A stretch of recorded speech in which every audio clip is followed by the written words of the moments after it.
तो आज हम पढ़ रहे हैं लैंड मेजरमेंट इन हरियाणा। क्या लैंड मेजरमेंट है, लैंड मेजरमेंट क्यों करना चाहिए, क्यों पढ़ना चाहिए। पहले बेसिक चीजें बता देता हूं मैं आपको। ये मान लो आपके पास में एक जमीन है, ठीक है। आपको पता नहीं ये जमीन कितनी है, आप कैसे आइडिया लगाओगे कि ये जमीन कितनी है, ठीक है। मान लो भाई आपको कैनल के द्वारा इसमें पानी देना है, तो कितनी कैनल होगी तो इस जमीन के अंदर पानी दे सकते हो। या फिर आपके पास में मान लो 2 बोरी कोई भी है, उसका प्रोडक्शन हुआ है, गेहूं का प्रोडक्शन हुआ है, तो आप कैसे उसको देखोगे कि कितने किलो है, कितने क्विंटल है, कितने टन है, ठीक है। ऐसे क्वेश्चंस आपको एचएयू में पूछे जाते हैं। 2 से 3 क्वेश्चंस आपको हर बार आपको 10th बेस पे इनसे पूछे जाते हैं। बहुत बेसिक चीजें हैं, आपको पूरी यूनिट्स है वो याद करनी है कि भाई हेक्टर क्या होता है, एकड़ क्या होता है, बीघा क्या होता है, ठीक है। ये सारी चीजें, बिस्वा क्या होता है, ठीक है। उसके बाद में आपने गिरदावरी के बारे में पढ़ा होगा, जमाबंदी के बारे में पढ़ा होगा, आपने मैप के बारे में पढ़ा होगा। डिफरेंट टाइप की चीजों को आप इस लेक्चर में जानोगे और सच में आपको ये लेक्चर देखने के बाद में लगेगा कि हाँ, एग्रीकल्चर में जो भी पापा बोलते हैं ना, सारी चीजें आज यहाँ आई है, ठीक है। तो वो सारी चीजें आने वाली है, बेसिक लाइफ से जुड़ी हुई चीजें हैं, क्योंकि फार्मर्स जो चीजें खेत में अप्लाई करता है वो चीजें यहाँ पे आपको सारी की सारी देखने को मिलेगी। एक बेटा आपको इन्फॉर्मेशन और दे देता हूँ कि आपके कोई भी दोस्त अगर 10th में पढ़ रहे हैं, ठीक है, तो एक बार उनको मेरे से कांटेक्ट जरूर करवाना, या फिर आप भी जरूर बताना कि एचयू 6 ईयर का आप पेपर जरूर दें। जो भी आपके पास 7वीं 10वीं में पढ़ के आए, 11वीं की तैयारी मतलब 11वीं में एडमिशन लेने से जा रहे हैं, क्योंकि इससे बड़ी अपॉर्चुनिटी कोई भी नहीं होती है, कहीं पे भी आपको नहीं मिलने वाली है। और ये मत सोचना कि अगर हम उनको बोलेंगे तो हमारा सिलेक्शन नहीं होगा। आपका सिलेक्शन आपकी मेहनत पे होगा, ठीक है। मैंने आपको बोला था चाहे 5 बच्चे होंगे तो भी मैं पढ़ाऊंगा, चाहे 50 बच्चे होंगे तो भी पढ़ाएंगे, हमारा रिजल्ट 100% रहना चाहिए। बट मैं जैसे जैसे आपके साथ में काम करता हूं, जो चीजें बता रहा हूं, आप उन चीजों को फॉलो करो, समझे बात को। अब हम एक चीज और क्लियर कर लेते हैं कि आप उन सबको बताओ और बोलो एग्री कैपिटल में भाई जो भी कोर्स चल रहा है आप ज्वाइन करो, आपको बहुत अच्छी चीजें मिलेगी, ठीक है। तो उनसे क्या होगा कि ज्यादा बच्चे होंगे तो आपको भी थोड़ा कंपटीशन का पता चलेगा कि हमारा लेवल क्या है दूसरे बच्चों के साथ में, ठीक है। तो ये चीजें आपको समझनी है बेटा। चलिए अब हम बात कर लेते हैं आगे। सबसे पहले कुछ इंपॉर्टेंट बेसिक चीजें पढ़ते हैं, टर्मिनोलॉजी है, ठीक है। देखो इसमें क्या है कि इन आपका revenue documents there are mainly 3 type of records. 3 type के मेनली जो आपके फार्म होते हैं, खेत होते हैं, जमीन से रिलेटेड डॉक्यूमेंट्स होते हैं। एक आपकी होती है जमाबंदी, दूसरी आपकी होती है गिरदावरी, और तीसरी होता है मैप, जिसे आप क्या सजरा या फिर लट्ठा भी बोल सकते हैं। समझे बात को। ये 3 आपके क्या है, 3 टाइप के डॉक्यूमेंट्स होते हैं अपनी लैंड जमीन से रिलेटेड, ठीक। अब हम बात कर लेते हैं in some area quite is also issued, ठीक है। this is the consolidated documents of total land holding of individual and present market rate is mentioned। देखो ये सारी चीजें अपने को पहले तो पढ़नी क्यों है, मार्केट में क्या चल रहा है, आप किसी को जमीन दे रहे हो उसके अकॉर्डिंग आपको कितना प्राइस मिलना चाहिए, आप जमीन बेच रहे हो तो पता चलना चाहिए जमीन किसके नाम पे है, ठीक है। ये सारी चीजें आपने कभी सुना होगा, खसरा नंबर क्या होता है, गिरदावरी क्या होती है, ठीक है। ये सारी जमाबंदी, गिरदावरी, नकद वगैरह, ये सारी चीजें हम पढ़ने वाले हैं। तो हम बात कर लेते हैं। हेलो हेलो, हाँ हाँ बेटा क्लास ज्वाइन कर लो, ठीक है, जल्दी से ज्वाइन कर लो। हाँ तो हम बात कर रहे थे जमाबंदी के बारे में। तो जमाबंदी होता क्या है, हमने 3 चीजों के बारे में पढ़ा, 3 डॉक्यूमेंट्स होते हैं, ठीक है। सबसे पहले हम बात कर लेते हैं जमाबंदी होती क्या है। इसमें लिखा है total land ownership, type, sources of irrigation etcetera. सीधी बात समझो कि जमाबंदी एक आपका पेज टाइप का रिपोर्ट होता है, उसके अंदर लैंड का ओनर कौन है, भाई जमीन का ओनर कौन है, उसका नाम, और किस टाइप के स्रोत है आपके पास में, मतलब आप सिंचाई किसके द्वारा करते हो, ट्यूबवेल के द्वारा करते हो, नहर के द्वारा करते हो, किसके द्वारा करते हो, ये सारी चीजें आपकी मेंशन होती है। वेल के द्वारा करते हो, किस क्या क्या स्रोत है, या फिर रेनफेड एग्रीकल्चर कर रहे हो, ये सारी की सारी बेटा चीजें मेंशन होती है, वो आपकी क्या कहलाती है, जमाबंदी कहलाती है, ठीक है।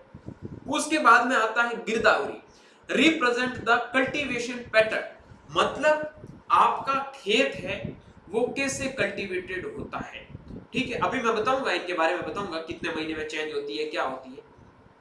आपकी ये जमाबंदी होती है ना बेटा, 4 से 5 साल में बदलती है।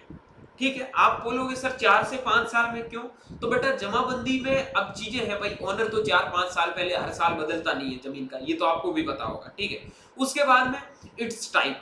ठीक है, इट्स टाइप मतलब किस टाइप के आपके पास में स्रोट्स है, कि इरिगेशन के स्रोट्स कौन से हैं, या फिर अदर आपके पास में फार्म में कौन कौन से स्रोट्स है लैंड अवेलेबिलिटी के लिए। समझे बात को? अब मान लो आपके दादाजी के नाम में जमीन थी, ठीक, आपके दादाजी की डेथ हो गई, उसके बाद में जमीन का वापस जमाबंदी होगा, मतलब आपकी वो जो जमीन थी, दादाजी ओनर थे भाई, और वो दादाजी के नाम की जो जमीन थी किसके नाम पे हो जाएगी? पापा के नाम पे हो जाएगी। Are you getting my point? यही सारी चीजें ध्यान रखना। उसके बाद में बात कर लेते हैं गिरदावरी। गिरदावरी आपका क्या होता है? कल्टीवेशन पैटर्न को रिप्रेजेंट करता है, मतलब आप अपने खेत के अंदर कौन कौन सी फसलें लगाते हो, किस किस मेथड से फसल लगाते हो।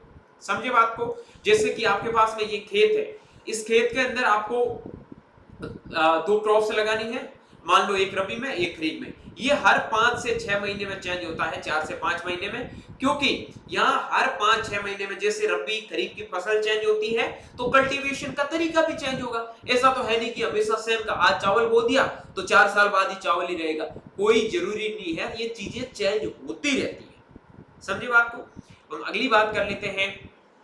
हाँ, इसमें आपका कल्टीवेशन पैटर्न हो गया, आपका क्रॉप ग्रोइंग एरिया लैंड हो गया, एटसेट्रा। देयरफॉर द गिरदावरी is made every crop season like that 6 month, however jamabandi made after 4 to 5 year.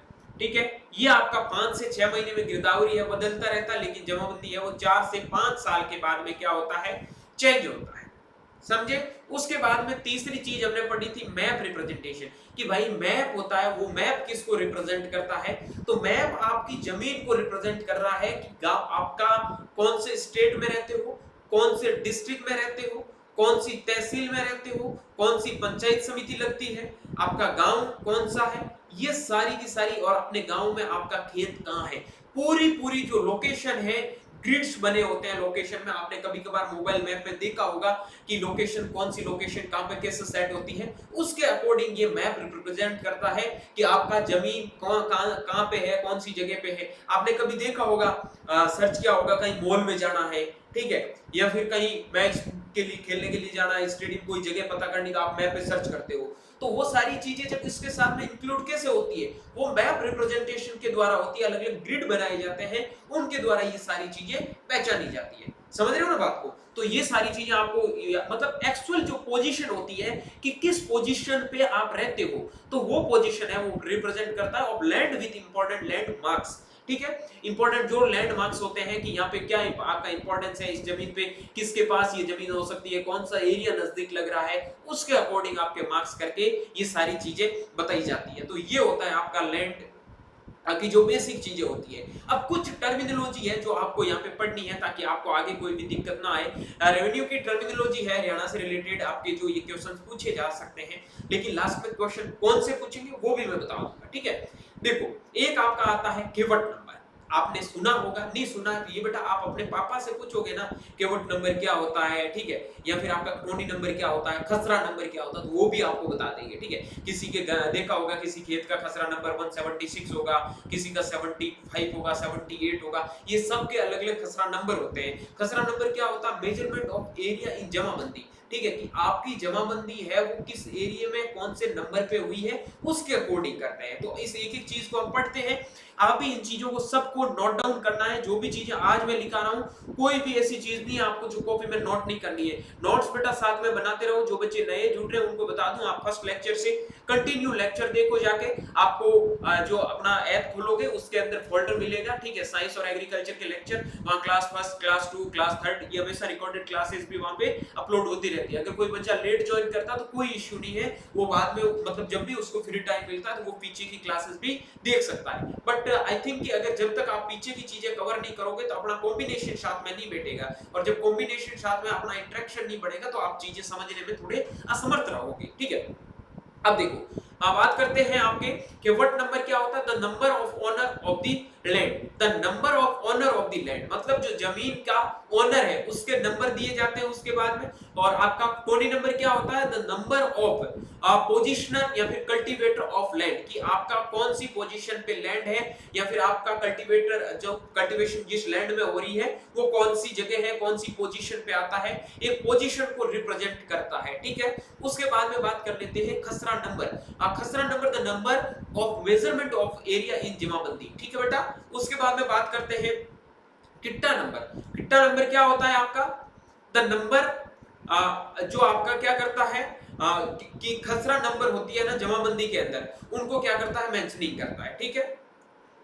उसके बाद में आपका आता है म्यूटेशन या रपट, क्या होता है, तो इसके अंदर any entry regarding sale purchase और ट्रांसफर ऑफ लैंड, मतलब आपके पास में एक जमीन है, ठीक है, इसमें क्या होता है आपका म्यूटेशन या रपट में क्या होता है कि आपकी जो जमीन है इसमें भाई किस रिगार्डिंग जो आदमी जो जमीन को आपसे सेल कर रहा है या फिर आप किसी से जमीन है वो ट्रांसफर कर रहे हो कि ये जमीन तू रख ले ये मैं रख लूं, किस बेस पे होता है, तो वो इसको रिप्रेजेंट करता है, ठीक है। उसके बाद में आपका आता है, एक मिनट एक सेकंड,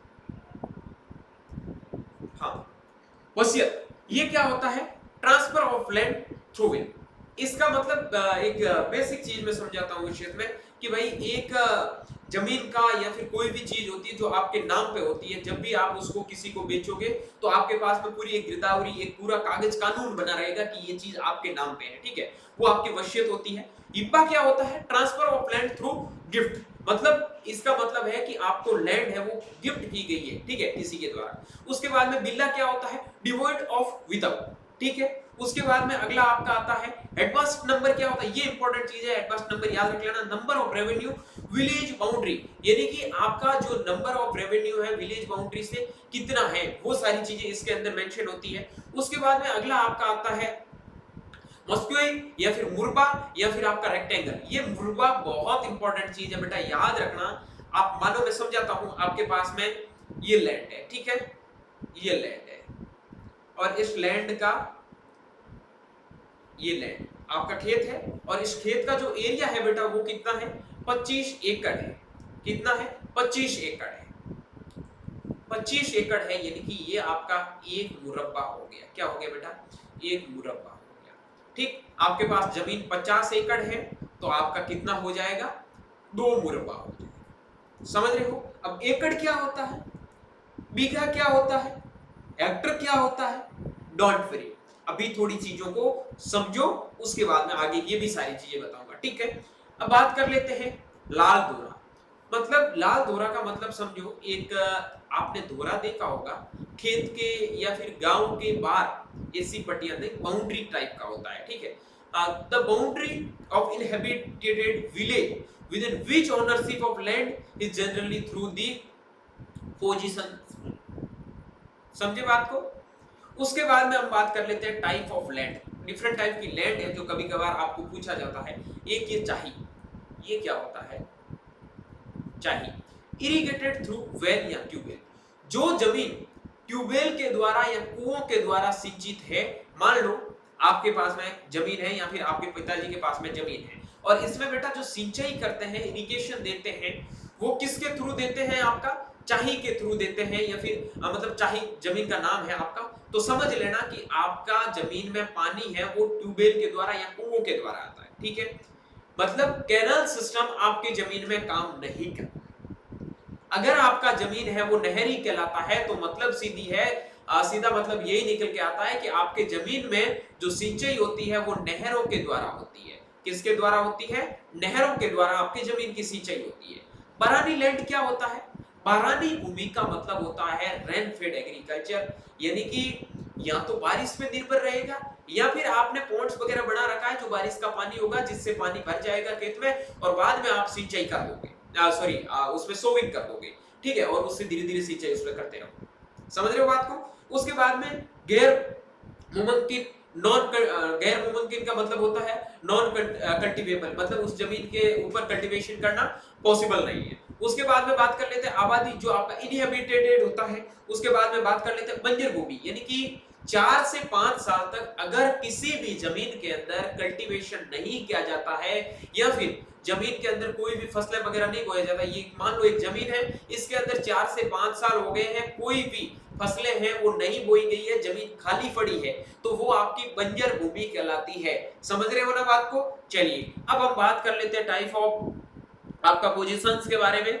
ठीक है, सबसे पहले आपका खुद कास्ट क्या होता है, सेल्फ कल्टीवेटेड लैंड होती है। उसके बाद में आपका गैर मनुष्य क्या होता है, ठीक है, तो इसमें क्या होता है आपका अनथ्रोज्ड आपका पोजिशनर होता है, यानी कि कच्चे क्या कहलाते हैं, मुजहिरे कहलाते हैं, मुजीरे, ठीक है, कच्चे मुजीरे, ये सारी चीजें आपने सुनी भी होगी। और उसके बाद में गैर दखलदार क्या होता है, तो इसमें आपका अनथ्योराइज्ड होता है, जिसके ऊपर कोई थ्योरी नहीं लिखी होती है। परमानेंट पोजिशनर जो पक्के जमींदार होते हैं।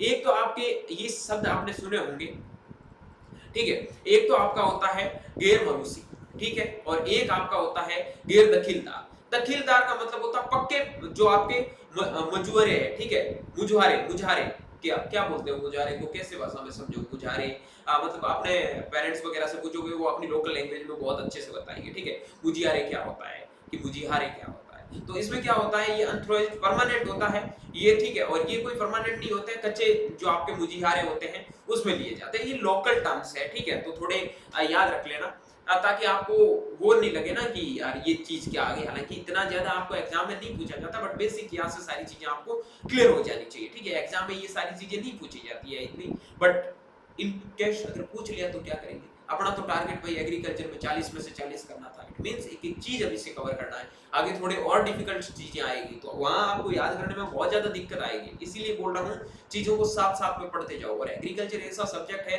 परसों पढ़ी हुई चीज अगर आज वापस रिवाइज नहीं की तो वो चीज याद नहीं रहेगी, ठीक है। उसके बाद में बात कर लेते हैं रहन, ठीक है। तो रहन क्या होता है, आपका मोर्टगेज विद पोजीशन के साथ में होता है। और उसके बाद में आपका एड्रेन, ये तो याद करो या ना करो इतना कोई खास है नहीं, ठीक है। रेड नापा हो गया या फिर आपका एड्रेहन हो गया, ठीक है, तो याद कर लेना, एक बार थोड़ा पढ़ लेना। अब आता है सबसे इंपॉर्टेंट, जहां से 100% क्वेश्चंस है वो पूछे ही जाएंगे, ठीक। मेरी चीजें समझ में आ रही है तो एक बार यस लिखो, उसके बाद में हम आगे चलते हैं।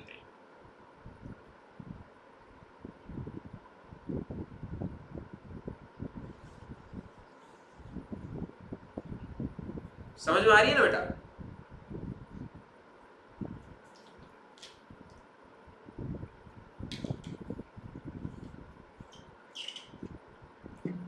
बेटा मैसेज टाइप कर दिया करो जो बच्चे नए हैं, ठीक है।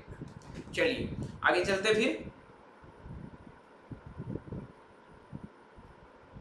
अब हम बात कर लेते हैं कि यूनिट ऑफ मेजरमेंट, कौन कौन से ऐसे यूनिट्स हैं जिससे अपन की जमीन है वो माप सकते हैं, मेजर कर सकते हैं। सबसे पहले आता है कनाल या मरला, जो आपका मरला सिस्टम होता है वो, एक आता है बीघा बिस्वा, एक आता है आपका मीटर सिस्टम।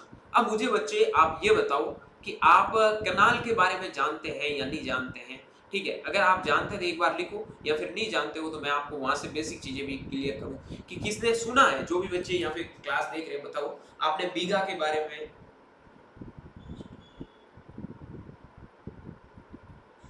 हेलो, आपने कनाल के बारे में, ठीक है, या फिर मरला के बारे में, बीघा बिस्वा के बारे में किसी ने भी सुना है तो बताना, वरना मैं थोड़ा आपका डीप जाके बताता हूँ, ठीक है। काफी बच्चे होते हैं जो पढ़ाई पे ज्यादा ध्यान देते हैं, ठीक है, तो उनको थोड़ा आइडिया ना भी हो, ये कोई जरूरी नहीं है, लेकिन नॉर्मली बच्चों को ये आइडिया रहता है। कनाल क्या होता है पता है ना, लिखते जाओ साथ में, तो आप रेस्पॉन्स करोगे तभी तो मैं उस हिसाब से आपको उस वे में समझा पाऊंगा ना। बाकी तो मेजरमेंट की इकाई है जो आपको याद करनी पड़ेगी। यस सर सुना है, सुना है ना, ठीक है। कनाल तो सुना ही होगा। आपके ये बताओ कि आपके पिताजी जो खेती कर रहे हैं वो किन से करते हैं, मतलब पानी किस से देते हो खेत के अंदर, ये बताओ, ट्यूबवेल से देते हो कि कनाल से देते हो, किस से देते हो, एक बार लिखो। अगर कनाल से देते हो तो थोड़ा बहुत आइडिया होगा, ठीक है।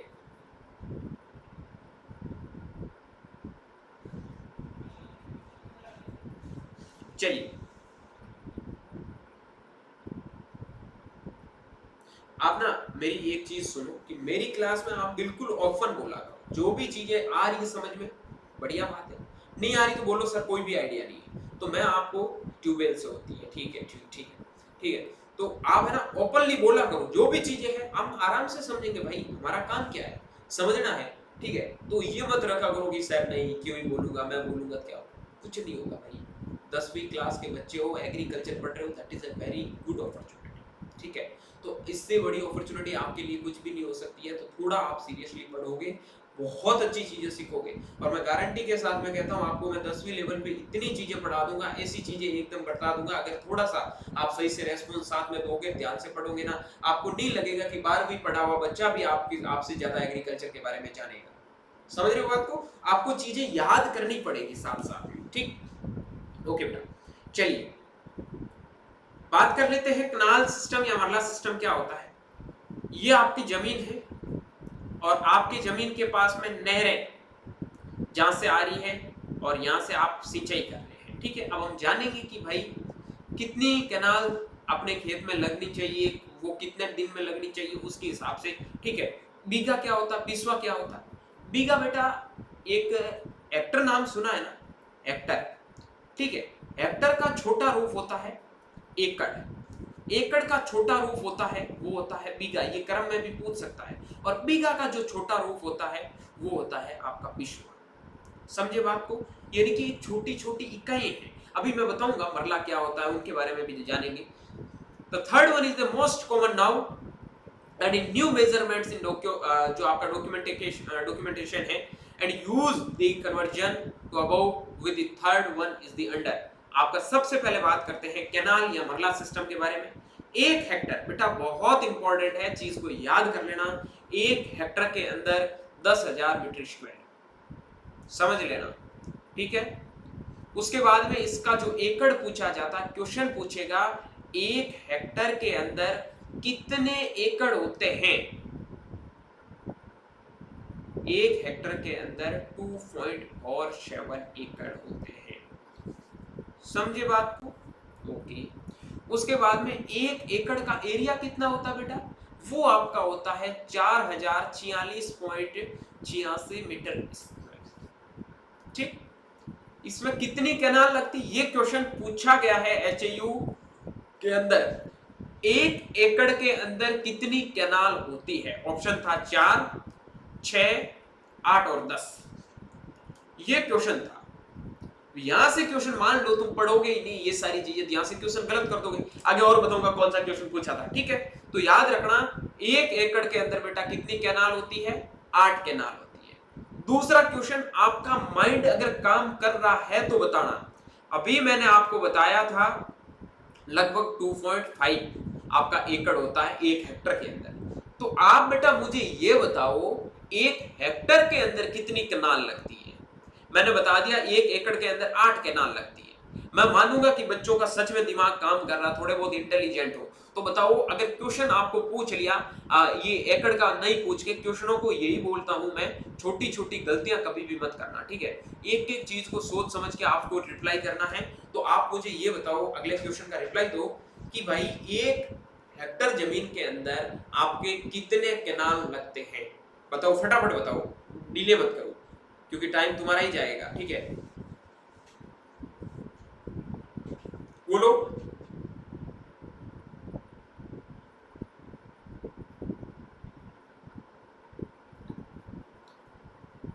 ये तो बेटा बहुत मतलब इजी क्वेश्चन है, बहुत कॉमन चीज है। Very good, very good, good good. 20 canal, ठीक। समझो ना बात को भाई, सीधा 2.5 से मल्टीप्लाई कर दो, क्योंकि भाई ये 2.5 ऊपर दे रखा है ना, इससे मल्टीप्लाई तो करना है, ठीक है। तो बेटा ये जो बेटा नए जुड़े हैं बच्चे, तो आप नीचे एक चैट का ऑप्शन आता है, ठीक है, राइट समथिंग या मैसेज का, वहां जाके आप चैट कर दिया करो, जो भी क्वेश्चन मैं पूछूं वहां टाइप कर दिया करो, ठीक है बेटा, जो नए हैं, ठीक है। बढ़िया अभी नहीं, बहुत बढ़िया, ठीक है। तो ये चीज है, आपको ध्यान रखना कि एक हेक्टर के अंदर आपकी कितना होता है? 20 कैनाल लगती है। कितने लगते हैं बेटा? 20 कैनाल, ये चीज याद कर लेना, ठीक है। और एक कैनाल का एरिया कितना होता है? 500 मीटर स्क्वायर, यानी कि एक कैनाल में आपके कितने मरले बनते हैं? जो आपका मरला बनता है ये ऐसा लिखता है मरला, ठीक है। 20 मरले बनते हैं एक कैनाल के अंदर, ठीक। और एक मरले का जो बेटा एरिया होता है वो होता है 25 मीटर स्क्वायर। याद करना है लिख लिख के एक एक यूनिट को। कैसा भी उल्टा सीधा क्वेश्चन पूछे, क्वेश्चन में ऐसा पूछ सकता हूं कि 4 मरले का एरिया होता है तो आपको याद रखना है, ठीक है, कितना होगा बेटा 100 मीटर स्क्वायर। ठीक है, ये छोटे छोटे बेसिक क्वेश्चंस होते हैं माइंड मैप के अकॉर्डिंग। ठीक, अगला क्वेश्चन आपका ऐसा, मैं एक क्वेश्चन और पूछ लेता हूं कि 40 मरले एक खेत में अगर आपको लगाने हैं, मतलब 40 मरले का आपका खेत है, तो उसके अंदर आप कितनी कैनाल लगाओगे? बताओ मुझे, फटाफट बताओ, आंसर बोलो फटाफट, लिख दिया करो सीधे। एक खेत है आपके पास में, ठीक है, मतलब 20-40 मरले का खेत है, तो उसके अंदर आपको कितनी कैनाल लगाने की जरूरत होगी? बोलो बोलो बेटा बोलो, जल्दी से टाइप कर दिया करो नीचे।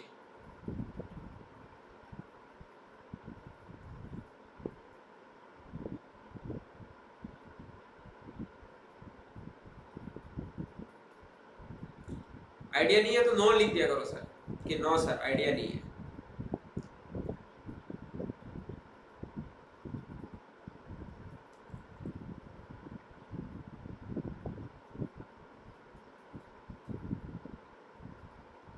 हाँ, ध्यान ही नहीं था सर, हम तो कुछ और जगह देख रहे हैं।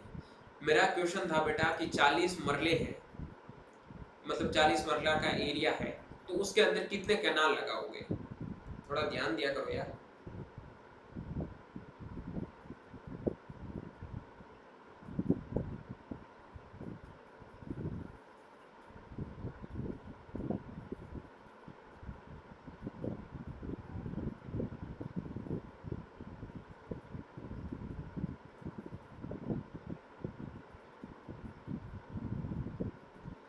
चलो, आपको नहीं है तो थोड़ा बहुत बेसिक आइडिया लगाया करो बेटा, ठीक है। मैं बीच में, आप ये टाइम जो जा रहा है इसका मतलब क्यों है, क्या है?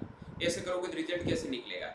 मैंने क्या बोला था, 40 मरला है भाई, ये बोल रहा है कि एक मरले में मतलब एक कैनाल से 40, तो इसका डबल हो गया, तो सीधी बात है 2 कैनाल आंसर आ गया।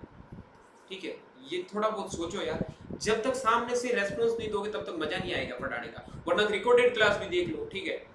उसके बाद में बीघा विश्व सिस्टम क्या होता है? 1 हेक्टर के अंदर आपका जो एरिया होता है वो मैंने अभी बताया था 10,000 मीटर स्क्वायर होता है, और एक जो हेक्टर एरिया होता है, ठीक है, उसके अंदर कितना एकड़ एरिया होता है? 2.47। याद रखना, ये चीजें टेस्ट में आती है सारी चीजें, ठीक है। और 1 एकड़ जो एरिया होता है उसमें जो आपका टोटल होता है मीटर स्क्वायर, कितना एरिया होता है? 4040 मीटर स्क्वायर, यानी कि 1.7 से 1.76 बीघा, ठीक है।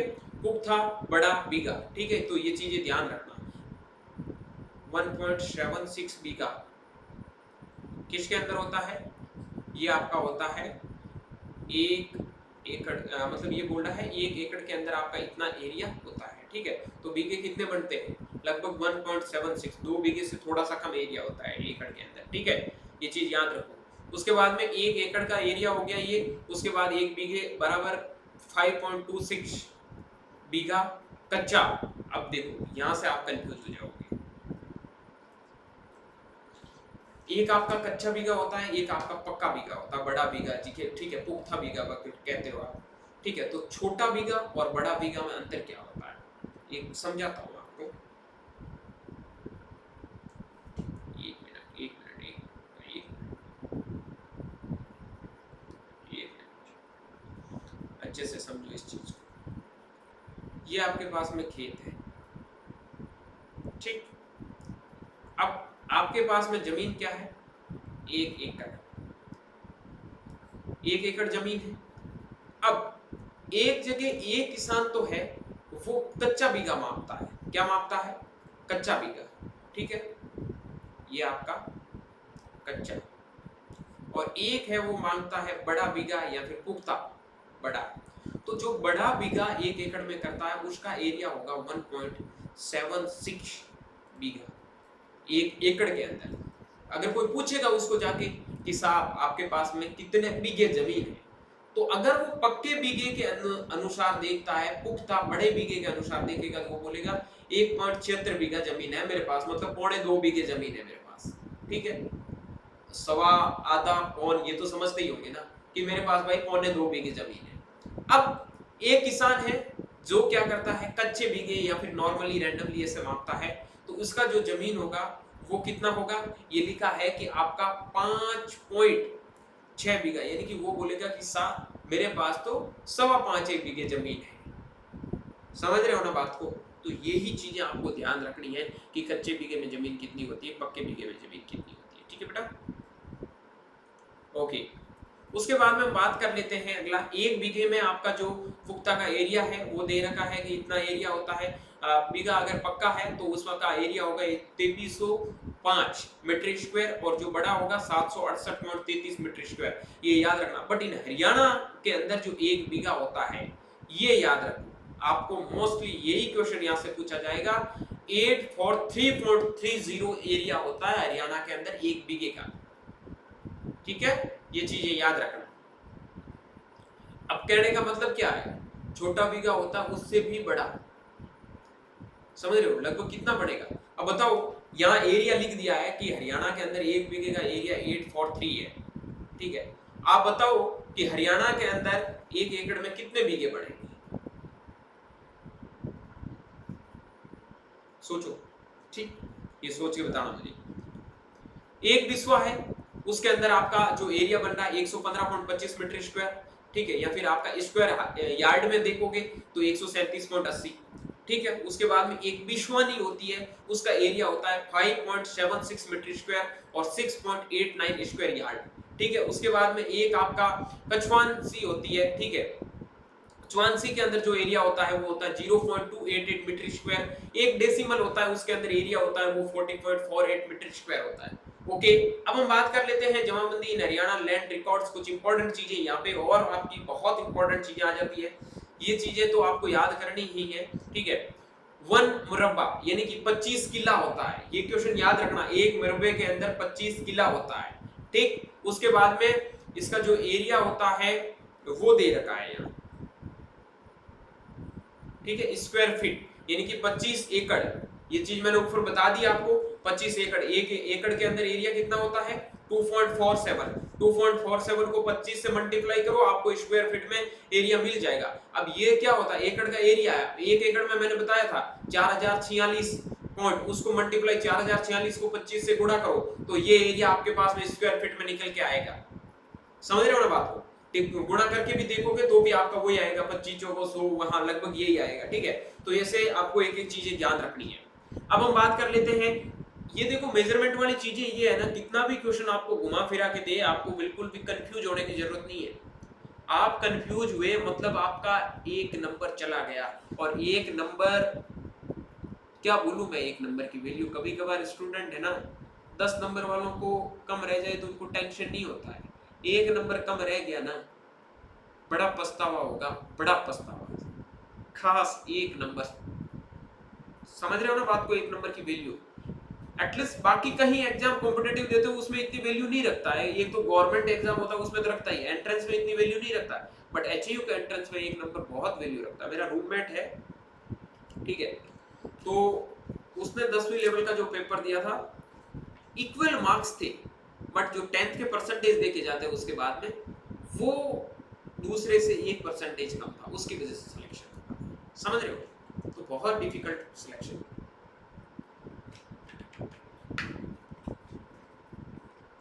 अब मैं बात कर लेता हूं अगला, 1 किला इज 8 कैनाल्स। 1 किलो आपका किला होता है, उसके अंदर 8 कैनाल होती है और एरिया आपको ये दे रखा है। ठीक है, एक कैनाल में 20 आपका मरला होता है। ठीक है, उसके बाद में एक जो बीघा होता है उसके अंदर जो आपकी 2 कैनाल होती है, 1089 स्क्वायर फीट इसका एरिया होता है। एक मरले के अंदर 9 स्क्वायर क्रम। ठीक है, ये क्रम मरला करम, ये याद रखना, बीघा। ठीक है, और अगर इसका थोड़ा ज्यादा चीजों को समझना है ना, कभी घर वालों के पास में फ्री बैठ रहे हो, अच्छे से गप लड़ा रहे हो ना, तो ऐसी चीजों के बारे में डिस्कस करो जो आपके काम आएगी। दादी बता देगी आपको सच, बहुत सही से चीजें समझा देगी। ठीक है, बाकी हाँ, हालांकि उनको दादी को ये पता नहीं होगा कितना ये 1089 क्या एरिया होता है, पर वो तुम्हें बता देगी ये चीजें कैसे होती है। ठीक है, उसके बाद में बात कर लेते हैं, 1 क्रम के अंदर आपका जो एरिया होता है वो होता है 5.5 फीट। मतलब जो पैर रखते हैं ना, एक पैर, आपने कभी बार देखा होगा कि आपके जो रफली जमीन वगैरह मापते हैं तो ये पाउंडे होते हैं ना, पाउंडे देके, ठीक है, ये पैर यहाँ रखा कि इस पैर से इस पैर के अंदर, जैसे मान लो यहाँ लेफ्ट पैर रखा है, यहाँ वापस जो लेफ्ट पैर आएगा इसके बीच का जो डिस्टेंस होता है वो आपका क्या कहलाता है, कर्म कहलाता है। समझे बात, नहीं समझे? ये आदमी है, ठीक है, इसको जमीन मापना है, तो इसने यहाँ से पैर रखना शुरू किया, ठीक है, नॉर्मली पैर यहाँ पैर रखा, यहाँ इसका लेफ्ट पैर था, यहाँ से इसने वापस पैर रखा, ये इसका राइट पैर आ गया, फिर वापस ये पैर आगे लाके रखेगा तो ये इसका लेफ्ट पैर आ गया, और इन दोनों के बीच में, मतलब लेफ्ट राइट के बीच का नहीं, लेफ्ट और लेफ्ट के बीच का जो डिस्टेंस आता है वो आपका कर्म कहलाता है। समझ के बात को? तो ये एरिया होता है वो 5.5 फीट होता है, रख के देख लेना, इतना ही होता है, ठीक है। चलिए, उसके बाद में लेंथ कन्वर्जन से रिलेटेड बहुत इंपॉर्टेंट चीजें हैं। 1 मील, ये शॉर्ट टर्म्स है, एमआई हो गया, किलोमीटर हो गया, एमआई मुंबई इंडियंस वाला नहीं, ठीक है, ये याद रखना। आपका 1 मील के अंदर जो एरिया किलोमीटर होता है वो 1.61 राउंड फिगर में कह सकते हैं, या फिर आपका 60934 1 ये किलोमीटर, ठीक है। ये और फीट की बात करूं तो 5280 फीट आपके किसके अंदर होते हैं, 1 मील के अंदर होते हैं। कहते हैं ना इतना मील दूर है, कोई कहते हैं 3 किलोमीटर है, तो कभी कभार नॉर्मली बोलते हैं कि हाँ यार 2-1 मील दूर होगा, सुनना कभी, ठीक। उसके बाद में 1 किलोमीटर होता है, उसके अंदर आपको पता 1000 मीटर होते हैं, ठीक है। उसके बाद में आपने देखा होगा 3280 फीट होते हैं उसके अंदर। उसके बाद में 1 मीटर होता है, उसके अंदर 100 सेंटीमीटर होते हैं, ठीक है। और इंच की बात करूं तो इसके अंदर आपका 39.3701, ठीक है, ये इंच होते हैं। और फीट की बात करूं तो 3.280 फीट होते हैं। ये मेजरमेंट यूनिट्स बहुत इंपॉर्टेंट है, जितना हो सके अच्छे से कर लेना। अब बात करता हूं 1 सेंटीमीटर। 1 सेंटीमीटर में क्या होता है, 10 मिलीमीटर होता है, और 0.0 मीटर होता है, 0.01 मीटर होता है, ठीक। 1 फीट के अंदर 12 इंच होते हैं और 30.48 सेंटीमीटर होता है, 30.48 सेंटीमीटर होता है, ठीक।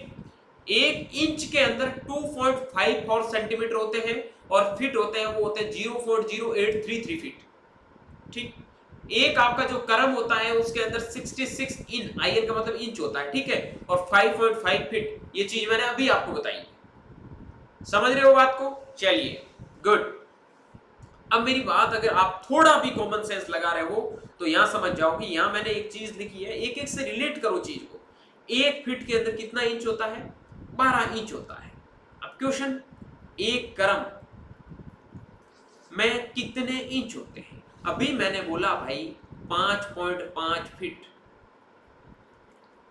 5.5 फीट, तो आपको पता होगा यार कितना होना चाहिए 1 फीट में, यहाँ बोलते 12 इंच, 1 फीट में 12 इंच है, तो अभी इसको मल्टीप्लाई कर लो, 12 को 5 से करोगे, 5.5 को, तो 66 आपका आंसर आएगा, और ये 66 इंच लिखा। समझ रहे हो बात को? ये मेजरमेंट की इकाई होती है जो छोटी छोटी इकाइयां मिलकर एक बड़ी इकाई का निर्माण करती है, ठीक। आगे बात कर लेते हैं हम 1 यार्ड के बारे में। 1 यार्ड यानी 1 गज 2 फीट का होता है, मतलब सॉरी 3 फीट का होता है, ऐसे बना होता है ना, 1 फीट इधर होता है, 2 फीट इधर होता है। मेरे को तो भूलना भी नहीं चाहिए क्योंकि मेरे पिताजी तो ये डेली काम करते रहते हैं, तो मेरे को थोड़ा आइडिया होना भी चाहिए गज के बारे में, ठीक है। तो 3 फीट का होता है 1 गज, उसमें आपके कितने इंच होते हैं, 36 इंच होते हैं, ठीक। उसके बाद में इसका मीटर एरिया कितना होता है, 0.9144 मीटर एरिया होता है इसका, ठीक। 1 गज में 1 यार्ड 0.91, ठीक, मीटर हो गया, 3 फीट होते हैं, 36 इंच होते हैं, ठीक है। अब बताओ 1 फीट के अंदर कितने इंच होते हैं? अब मुझे ये बताओ, अगर थोड़ा भी आपका दिमाग चल रहा है तो बताओ 1 फीट के अंदर कितने इंच होते हैं? देख रहा हूं बच्चों को समझ आ रहा है, नहीं आ रहा?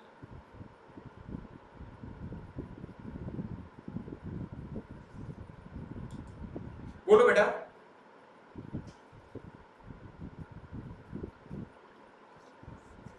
1 फीट के अंदर कितना एरिया होता है?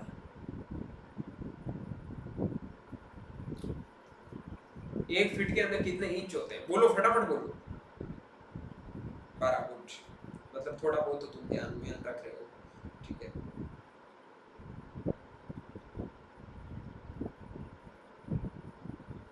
चलो पहले क्लियर कर लेते हैं, उसके बाद में क्वेश्चंस आपके आंसर करूंगा, ठीक है। तो यहां तक आपका क्लियर? अब हम बात कर लेते हैं लैंड मेजरमेंट में आपके कन्वर्जन की। 1 हेक्टर में 2.47 एकड़, 40% ऑफ, ये बोल रहा 40% ऑफ हेक्टर है सर। 40% ऑफ हेक्टर, अरे हाँ मेरे लाल, अगर 4 है 40 है, 40 को 2.5 से मल्टीप्लाई करेगा तो कितना आएगा, ये आएगा। समझ रहे हो ना बात, ये चीजें याद रखनी है। रफली 1 हेक्टर इक्वल टू 2.5 एकड़। ठीक, 1 एकड़ में कितनी कैनाल लगती है, 8 कैनाल। बार बार ये चीजें इसलिए लिखी है कि ये क्वेश्चन आपको पूछे जाएंगे। और 1 हेक्टर के अंदर जो लगती है वो लगती है 20 कैनाल। अब अगला क्वेश्चन है, हरियाणा के अंदर कितना बीघा होता है, उसके अंदर 1 बीघे के अंदर कितनी कैनाल लगती है, ये भी क्वेश्चन बता दो। बहुत इजी क्वेश्चन, बता दो, अगर थोड़ा आइडिया तो बता दो, लिख दो, टाइप कर दो, तब तक मैं आगे बढ़ता हूँ। ठीक है, मैं देख लूंगा बाद में। एक कैनाल होता है 20 मरला, ठीक है, या फिर आपका 5 स्क्वायर फीट इसका एरिया होता है, और 605 स्क्वायर यार्ड इसका एरिया। एक मरला होता है, 9 आपका सरसाई होता है, और 9 स्क्वायर करम होता है, ठीक है, जिसका एरिया होता है 30.25 स्क्वायर यार्ड, या फिर आप इसको कह सकते हैं 272.5 स्क्वायर फीट। ठीक, एक आपका सरसाई होता है 1 कर्मा और 1 कर्मा, यानी कि 1 कर्मा इधर और 1 कर्मा इधर। अब इसको मिला के ये जो एरिया बनता है वो किसके अंदर आता है, एक सरसाई के अंदर। और एक जो आपका कर्मा बनता है वो अभी मैंने बता दिया किससे बनता है, 5.5 फीट से। सरसाई, अरे हाँ भाई, इधर मारो बस एरिया आ गया। ठीक है, अदर ऑल्टर मेजरमेंट, 1 बीघा कितने बिस्वा, बहुत इंपॉर्टेंट टर्म्स है, 20 बिस्वा। और 1 बिस्वा के अंदर 20 बिस्वानी होती है, बिस्वांसी। ठीक है, ये याद रखना। 1 एकड़ के अंदर कितने बीघे होते हैं, नॉर्मली बात करते हैं 4 बीघे। 1 बीघे में 2 कैनाल, यही क्वेश्चन मैंने पूछा था, यहाँ आ गया है। 1 बीघे में 1008 स्क्वायर यार्ड, 1 बीघे में 842.68 स्क्वायर मीटर। 1 बिस्वा 1 कैनाल, 1 बिस्वा में 15 स्क्वायर का।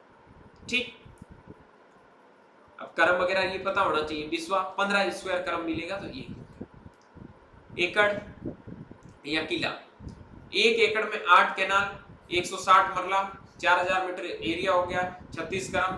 ठीक है, जो नॉर्थ टू साउथ, और आपका 40 करम होता है वो ईस्ट टू वेस्ट होता है, बराबर आपका जो एरिया निकलता है 1440 स्क्वायर करम, मतलब जो 36 करम, यानी कि इधर तो आपका क्या होगा 36 करम, और इधर आपका जो एरिया होगा वो होता है 40 करम, 40, और ये आपका 36 करम। ठीक, ओके। उसके बाद में दे रखा है कि 198 फीट नॉर्थ साउथ, और 220 फीट आपका 43,560 स्क्वायर फीट। इनमें थोड़ा ज्यादा इतना दिमाग खराब मत करो। ठीक है, 1 एकड़ होता है उसमें आपका 4840 स्क्वायर यार्ड होता है, और 1 एकड़ होता है उसमें 40 आपका गुंठास होता है, 0.40 आपका क्या होता है, हेक्टर होता है। ठीक, उसके बाद में वेट रिलेटेड मेजरमेंट है। आपको पता होगा 1 टन के अंदर कितने क्विंटल होते हैं, कोई बताएगा 1 टन के अंदर कितने क्विंटल होते हैं? सीधी बात है भाई, 1 क्विंटल के अंदर कितने केजी होते हैं, 100 केजी। ठीक, तो 1 टन के अंदर 100 केजी, 1 तो 100 × 10 बराबर कितना आ गया बेटा, 1000। तो मतलब सीधी बात है 10 क्विंटल होंगे 1 टन के अंदर। 1 क्विंटल में 100 केजी, और 1 केजी के अंदर 1000 ग्राम। ये चीज ध्यान रखना, ये तो पता होगा, ये तो सब जानते हैं। चलो कोई बात नहीं, बढ़िया बात है। अब ओल्ड जो पहले के थे, अभी तो ये किले वगैरह में थे, पहले लोग कैसे मापते थे चीजों को, 1 सेर और 2 अधेर को बोलते थे 4 पाव। ठीक है, जिसको बोलते थे हम 16 चटाक। और 80 तोला को जो ग्राम होते थे, 80 तोला। आपने सोना देखा होगा, इतने तोला सोना है, इतना तोला सोना है। ठीक है, कभी देखा होगा कि भाई इसके पास तो 1 तोला सोना है, इसके पास 2 तोला सोना है, इसके पास 10 तोला सोना है। ठीक है, इसके पास तो भाई 84 तोला। मैंने मेरे ये दादाजी से इकाई याद की थी, उन्होंने बताया था कि बेटा 84 तोला होता है ना। उस टाइम मैंने याद किया था, आज से लगभग 10 साल पहले की बात है। उन्होंने बोला था, मतलब मैं शायद 6ठी 7वीं क्लास में पढ़ता था। ये सोने के उस टाइम के ना, तो वो भाव वगैरह बहुत चढ़ने लगे थे। तो मैंने कहा ये तोला क्या होता है, तो उन्होंने मेरे को एक चीज समझाई थी कि जब 84 तोले मिलते हैं ना, उस टाइम जाके बेटा 1 किलो सोना बनता है। तब मुझे ये चीज समझ में आई कि हाँ, मतलब 40,000 एक तोले का लग रहा है। ठीक है, अब 80 तोला है तो 933 ग्राम दे रखा है। अब 933 जो ये ग्राम बेटा दे रखा है, ये 16 आपका चंटाक होता है 4 पाव में, जो दे रखा है 933, अगर 4 इसमें साथ में और जोड़ोगे लगभग 1 किलो ही होगा ना।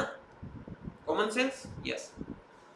एक सवा शेर क्या होता है, एक शेर प्लस एक पाव, ठीक है, 1/1 से 1/4 शेर इसको बोलते हैं। उसके बाद में एक आपका सवा शेर जिसका वेट होता है 1000 इंपीरियल, जो आपका इंपीरियल रुपीज इन हिंदी में कह सकते हैं 1% शेर, सवा को बोलते हैं 14 शेर और जो आपका सवा शेर। ठीक है, ये थोड़े याद कर लेना। उसके बाद में एक आता है आपका 10, जो आपका आता है 10 शेर, ठीक है, और 2 सवा शेर को बोलते हैं 2.5 शेर। 2.5 को पता है ना, ये आपका 2.5 क्या होता है, ये आपका 2.5, ये आपका 1 मिनट, सवा, 2.5, आधा, डेढ़ कैसे लिखते हैं, 8, ठीक है, पौन, पौनी, ठीक है। तो जैसे मान लो आधा है तो 1/2, ठीक है, 1.5 है तो उसको बोलते हैं, ठीक, 2.5 है, सवा है यानी कि 0.25 भी हो सकता है, या फिर सवा 1 कह दिया तो 1.25 भी हो सकता है। पौन कह दिया मतलब क्या है, 0.75 हो सकता है, 3/4 हो सकता है, ठीक है, या फिर जैसे 1.25 कह दिया, ठीक है, जैसे 1.25 हुए हैं तो कितना टाइम हुआ है, 0.45, मतलब 12:45 का टाइम हुआ है। समझ रहे हो बात को, ये चीज़ आपको ध्यान रखनी, छोटी छोटी चीज़ें, ठीक है।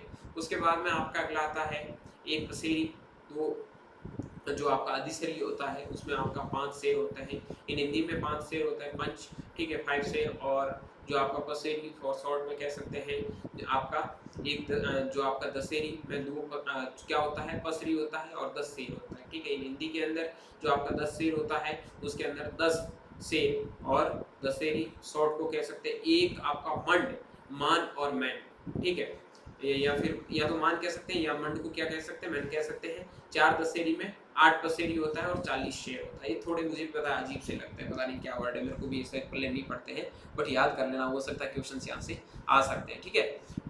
अब हम बात कर लेते हैं अदर कुछ मेजरमेंट की यूनिट है, ठीक है। हालांकि मैंने बता दिए 1 क्रम में 5.5 फीट होता है, 1 मरला में 9 स्क्वायर क्रम होता है, ठीक है। एरिया दे रखा है, बार बार वही चीज़ें थोड़ी आपको रिवीजन के लिए लाया। 1 कैनाल में 20 मरला होता है, याद कर लेना। एक किले के अंदर आपकी कितनी कैनाल लगती है, 8 कैनाल लगती है, ठीक है। 1 एकड़ में, मतलब ये चीज़ ध्यान रखना,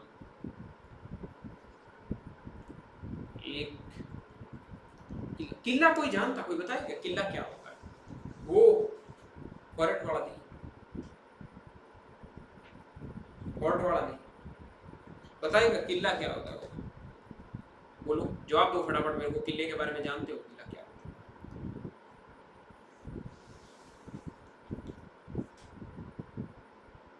वानी, अवानी, चंदन, संजय, कहाँ गए सारा, बोलो बच्चों।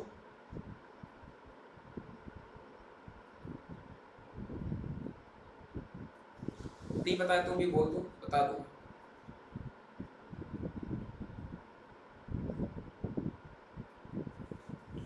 बोलो यार, 1 एकड़, गुड, मतलब थोड़ा बहुत आइडिया है, ठीक है। और समझाऊंगा रफली, ये सारी चीजें कवर करने के बाद आपको बेसिक आइडिया से और समझा दूंगा, ठीक है। 1 एकड़, ठीक है। चलो अब बात कर लेते हैं जो आपका 1 बीघा, हाँ यही मैं बोल रहा था, 1 किले बराबर क्या होता है बेटा, 1 एकड़ होता है, ये चीज याद रखना, ठीक है। 1 बीघे के अंदर 2 कैनाल होता है, ठीक है, जिसका एरिया होता है आपका 10,890 स्क्वायर फीट, यानी कि 1200, जो आपका स्क्वायर यार्ड होता है 1210 स्क्वायर यार्ड। और 1 मुरब्बा, ये बहुत इंपॉर्टेंट है, 25 किला या 25 एकड़ होता है, बार बार बता रहा हूँ। उसके बाद में 1 हेक्टर में 2.5 एकड़ लगभग 2.47 होते हैं और राउंड फिगर में रफली 2.5 हो जाते हैं। 1 किला मेजर रेक्टेंगुलरली जो आपका रिकॉर्ड जिसके अंदर किसके अंदर किया जाता है रिकॉर्ड इन एरिया 36 करम 198 फीट मल्टीप्लाई 14 करम 220 फीट, ये तो एरिया दे रखा, छोड़ो इसको मत, ठीक है। उसके बाद में रेजिडेंटल प्रॉपर्टीज है, ओटिस and havelis are measured by the आपका marla and canals, most are the 2-4 canals but in big one can be anything from 4 to 6 कैनल, ठीक। कपल ऑल्टर मेजरमेंट्स का 1 बिस्वा के अंदर आपका 15 स्क्वायर कर्म होता है, 12 बिस्वा के अंदर 1 कैनल होता है, 625 स्क्वायर यार्ड इसका एरिया होता है, 1 बीघा के अंदर 20 बिस्वा होता है, 1008 स्क्वायर यार्ड इसका एरिया होता है, और स्क्वायर मीटर के अंदर इसका जो एरिया होता है वो होता है 848.68 स्क्वायर मीटर, ठीक। उसके बाद में बात करते हैं इन दी एरिया जो आपका consolidated on the basis of the standard measured 36 inch करम और आपका गट्ठा, ठीक है। 1 स्क्वायर करम की जो आपकी सरसाई होती है वो होती है 3.36111 स्क्वायर यार्ड। उसके बाद में 9 जो आपकी सरसाई होती है उसमें 1 मरला होता है स्क्वायर यार्ड, यानी कि 30.2.5 स्क्वायर यार्ड इसका एरिया होता है, ठीक है। उसके बाद में 20 मरला होता है जिसके अंदर ये कैनाल्स होती है, ये चीजें बता दी, कैनाल्स का एरिया कितना होना चाहिए 605 या स्क्वायर यार्ड लिखा है, और 160 मरला होता है वो आपका कैनाल्स होता है स्क्वायर यार्ड। ये देखो एक आपका लिख देता हूं यहाँ, मरला, कैनाल, बीघा, बिश्वा, ठीक है, और कौन बचे है, हाँ बीघा हो गया, कनाल हो गया, मरला हो गया, और क्या बच गया भाई, हाँ एकड़, किला, हेक्टेयर, ठीक। ये आपके पास में जमीन है, एक क्वेश्चन दे रहा हूं वही करके लेके आना है, ये सारे जवाब लेके आना है, ये सारे के सारे जवाब निकालने हैं पहले पढ़ के। ये कितना क्वेश्चन है, 1 2 3 4, ये क्वेश्चन दे रहा हूं, कल क्वेश्चन सॉल्व करके लाना, 5 6 और 7 क्वेश्चन इसके बनने, सातों के जवाब होने चाहिए, ठीक है। ये क्वेश्चन है, क्वेश्चन ये है आपके पास में 2 हेक्टर जमीन है, बाकी सब आपको निकालना है, ठीक है। सर हेक्टर तो आपने 2 हेक्टर दे दिया, इसमें क्या निकालना है, इसके अंदर एरिया निकालना है कितना वर्ग फीट होता है, ठीक है, स्क्वायर फीट, स्क्वायर मीटर या फिर इसका, ठीक, ये आपको निकालना है। दूसरा क्वेश्चन है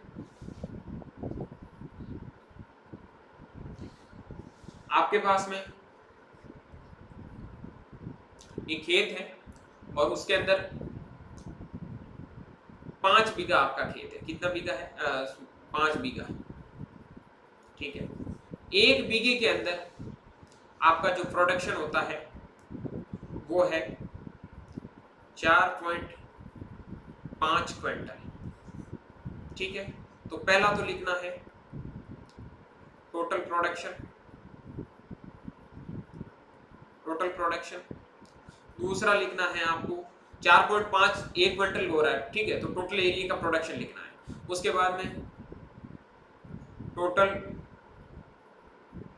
प्रोडक्शन इन टन में, तीसरा क्वेश्चन लिखना है टोटल प्रोडक्शन इन केजी में, चौथा क्वेश्चन है लिखना आपको टोटल प्रोडक्शन इन ग्राम में। ये सारे 2 क्वेश्चंस मैंने दिए हैं, 7 इसके हैं, 4 ये सारे आपको सॉल्व करके लेके आने हैं, छोटा करना, ठीक है। ये सारे के सारे क्वेश्चंस आपको सॉल्व करना है, हो जाएगा ना सॉल्व, एक बार लिखो अगर हो जाएगा, बोलो सर हो जाएगा, बोलो बेटा हो जाएगा ना।